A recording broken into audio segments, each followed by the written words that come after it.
Right, so today we're going to look at the volume of prisms. And a prism is a three-dimensional figure, and these three-dimensional figures have a top and a bottom that have the same shape.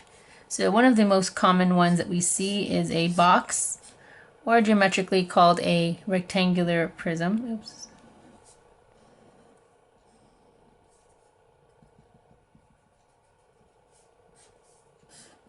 Okay. And if you notice on a rectangular prism, the top and the bottom are parallel surfaces. Okay, and they're also the same size and shape. And then you also have a triangular prism, which looks like this.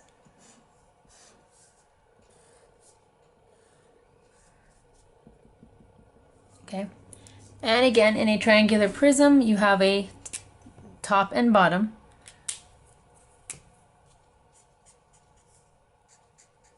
That are the same shape, same size and shape. So they are congruent and they're parallel. And another one, there's many, but I'll just do a pentagon.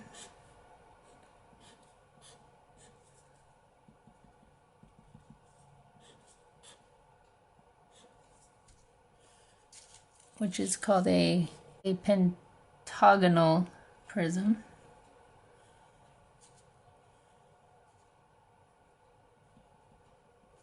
Okay, and you notice that the top is the shape of a pentagon and the bottom is the shape of a pentagon. Okay, so that's what a characteristic of a prism. Okay, and it's very important because sometimes you'll see the figures laying on their side and then you're trying to find which one is the base. So just remember, the base is always parallel to the top of the figure. All right, so a general formula.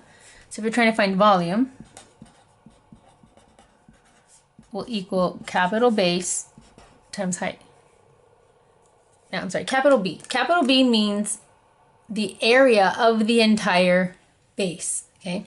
So what I like to think of this is as if I were to imagine that I am standing in these figures, some kind of artistic room because it's not typical. This is a typical room, but these are not. So if I was in here and I look at the ground and I would say, wow, the ground is a rectangle. Or if I'm here, I would say, oh, the floor is the shape of a triangle. And on here, this one, the floor would be a shape of a pentagon. So this capital B represents the area of that entire floor surface. Okay.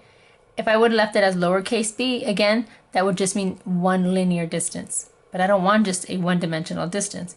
I want the entire area. So let's go ahead and just tell you that this represents area of the base. Okay, so let's look at example 1. You're finding the volume of the figure. And you're given a rectangular prism. To draw it, just draw a parallelogram. And then you draw another one at the bottom. The back sides dotted. And then we connect them.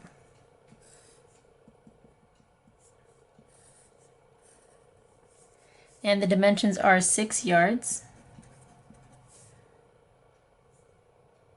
by 8 yards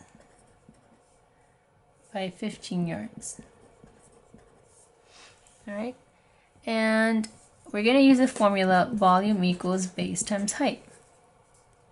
And again, let's focus on that base. That base is a rectangle, and it is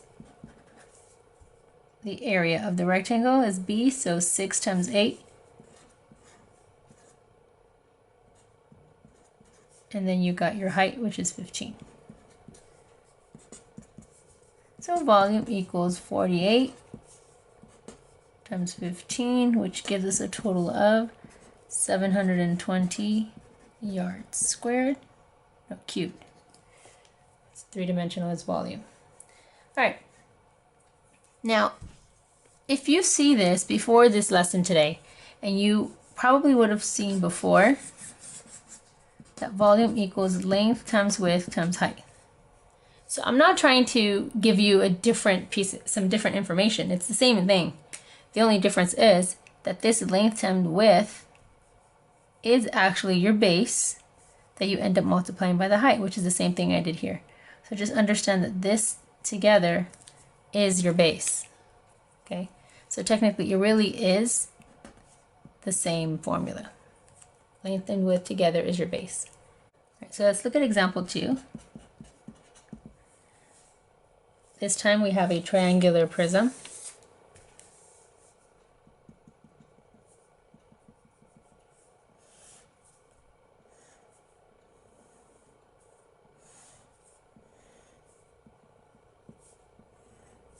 And this triangular prism has a distance here of 5.5 inches. And this bottom triangle itself has a distance here of 2. And the height of this three-dimensional figure is 4 inches. And we have to find the volume.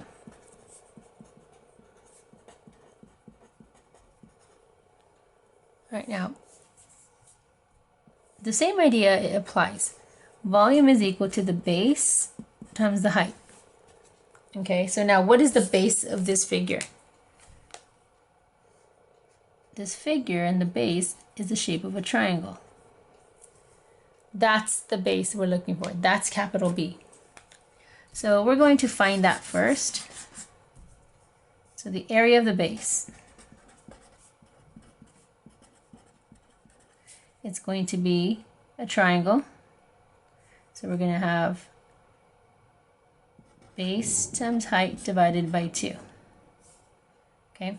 Now this is the base of that triangle, and this h is the height of that triangle alone. Okay. Just focusing on the yellow triangle, nothing else. Pretend it's just a two-dimensional triangle. Forget that it's a three-dimensional figure. And in that case, we have 5.5. The height of that triangle would be 2, all divided by 2. And then you have 2 and 2. This is an invisible 1, so you can cancel that out. And you just get 5.5. So capital B is going to be 5.5. Okay. So now when I come back up here, I now know that the area of my base is going to be 5.5. That's the entire yellow base times my height of 4. So my volume is now 5.5 times 4. And 5.5 times 4 gives us 22. So 22 inches squared. All right, there you go. That's the volume of the triangular prism. All right, so example 3 is a little bit of an extensive problem. It's very important because it's a very good concept that requires some strategizing. We're told that a movie theater designs 2 bags to hold 96 cubic inches of popcorn.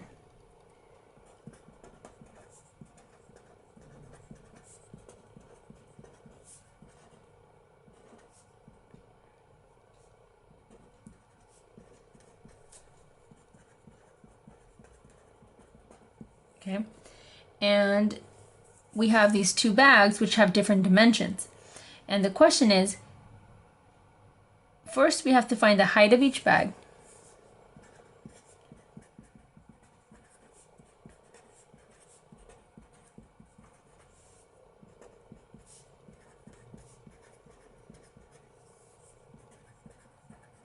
And then after we find the height of each bag, which I'll show you what they look like in a minute, we're going to find out which bag should they choose that they reduce the amount of paper they need.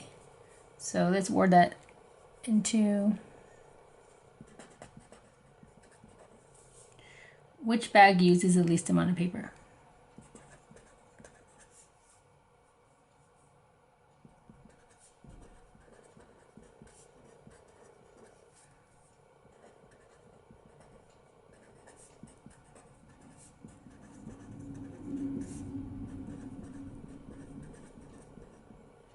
Okay, so try to do that with the least amount of words possible. So here are our two bags. One of the bags is a 3x4 bag of popcorn. And I'm not really sure how tall it is, but it's quite tall.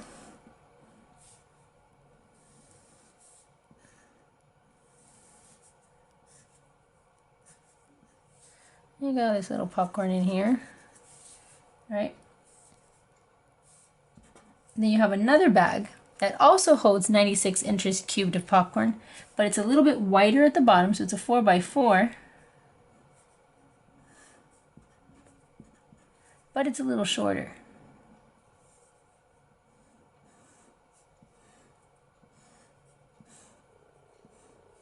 Okay, and we're not really sure how tall that one is, but again, it holds popcorn. So the question is going to be, which bag of popcorn uses the least amount of paper? Both of them are going to still hold 96 inches cubed of popcorn. Okay, so how do we find the height? Well, for part A, we already know what the volume is, right? So if we know that the volume is equal to base times height, which in this case, since they're rectangular bases, although these cubes are filled up with popcorn, this is just so we can see through the bags. The base would be 4x3, so that's length times width times height. So let's go ahead and do this for the first one. So we'll call this one bag of popcorn A, bag of popcorn B. So for popcorn A, bag of popcorn B. So for bag A, it will be length times width times height. So it'd be 3 times 4 times h. We already know that it is 96 inches cubed. And then for bag B, it's going to be 4 by 4 by h. And we know that that also holds 96 inches cubed of popcorn.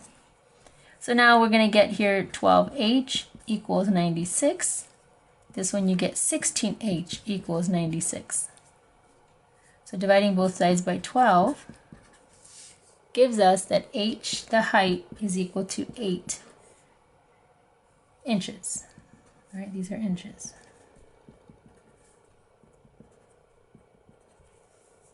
All right, so that one's 8 inches tall. And for bag B, divide by 16, you isolate the h, and you get 6 inches. So here we are with two different bags. They both hold the same amount of popcorn, so the customers aren't getting ripped off. But the amount of paper being used is different. So, or is it? So what we're doing is we're trying to figure out now how much paper is being used for this one and how much paper is being used for this one. So that's a surface area question. Right, so for part B, what I did was I just rewrote the two bags of popcorn again, and I labeled our height that we now know as 8. If this was 8, then all my other heights are 8. We found the height was 6, so I labeled all the other heights 6. Now when we're trying to find surface area, because we want to find out how much paper is being used for these bags, remember the bag is for popcorn. So we're not going to have a surface area on the tops, right? Because that's where the popcorn is going to go in. So we only really have to worry about 5 sides. The 4 all the way around, and then the bottom. Okay, so we're going to have to find the area of all those 4, including the base, not the top. The top stays open because we're putting popcorn in there. So let's go ahead and find the surface area.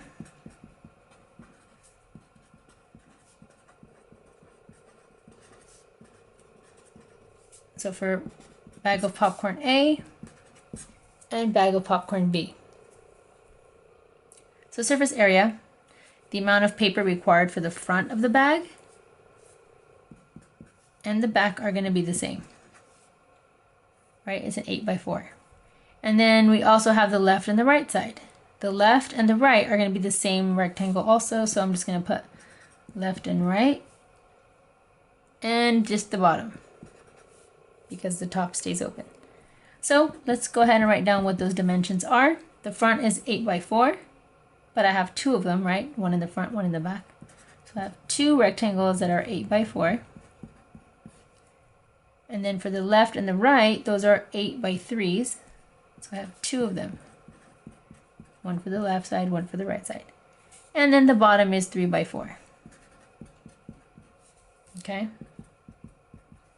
And then we'll find our surface area for the first bag of popcorn. 8 by 4 is 32. 32 times 2 is 64. 8 times 3 is 24. Times 2 makes 48. And 3 times 4 is 12. And so the total for popcorn bag A is 124 inches squared. All right, now we're going to find out how much paper or surface area is used for bag B. Same idea, front and back. This time the front is a 4 by 6 and so is the back, 4 by 6. Oops, we got two 4 by 6s. And then we have the left and the right. The left side is a 4 by 6. And so that's the same as the right side. So we've got two rectangles that are 4 by 6 again. And then we got the bottom, which is 4 by 4. And so together that gives me 24 times 2 is 48. And again 24, 4 times 6 is 24, times 2 makes 48. And 4 times 4 is 16. And now when I add these all up, I get 112 inches squared. And that's the total for bag B.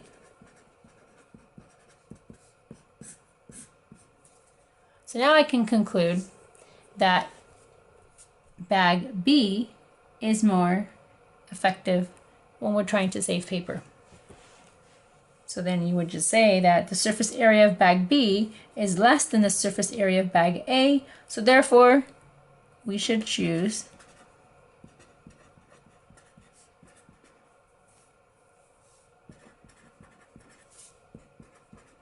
bag B. All right, and there you go. A little bit of a volume mixed with surface area, but more importantly, this problem involved solving for an unknown when you already know the volume. So that was a different strategy. And again, all of these problem solving skills are developed the more practice we do.